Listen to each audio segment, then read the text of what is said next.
మేమందరం కూడా ఏదో ప్రభుత్వం వచ్చిన తర్వాత పార్టీలో జాయిన్ అయిన వాళ్ళం కాదు. ఈ ప్రభుత్వం రాకముందు ఉన్న ప్రభుత్వాన్ని వదులుకొని అధికారంలో ఉన్న పార్టీని వదిలి కాంగ్రెస్ పార్టీలో జాయిన్ నికాసైన కార్యకర్తలాగా పనిచేసిన వాళ్ళే ఇక్కడ ఉన్నారు తప్ప ఏదో పార్టీలో పనిచేయనోడు ఇక్కడ ఎవరు లేడన్న. అదేవిధంగా చాలా మంది అనుకుంటున్నారు ఒక లీడర్ అనేటోడు సూర్య కిరణం లాంటి వాడు. లీడర్ను ఆపాలనుకుంటే సూర్య కిరణాలకు చేయి అడ్డుపట్టినట్టే ఉంటుందన్న.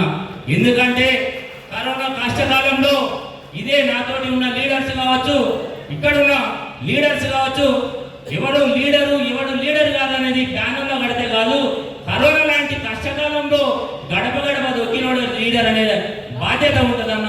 అది కూడా మీరు అబ్జర్వ్ చేయాలని చెప్పేసి కోరుతూ, అదేవిధంగా రానున్న రోజుల్లో జరగాల్సిన అభివృద్ధిని కాంగ్రెస్ ప్రభుత్వం బాధ్యతగా తీసుకొని ముందుకెళ్లాలని చెప్పేసి, అదేవిధంగా చిన్న చిన్న సమస్యలు ఉంటే అనిల్ అన్న చెప్పిండు, గడప దాటకుండా గదిలో మాట్లాడుకునే బాధ్యత అనిల్ అన్నకు అప్పచెప్తున్నా అన్న.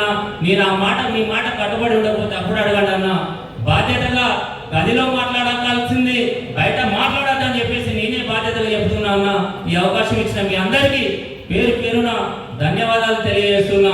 Thank you. జై కాంగ్రెస్.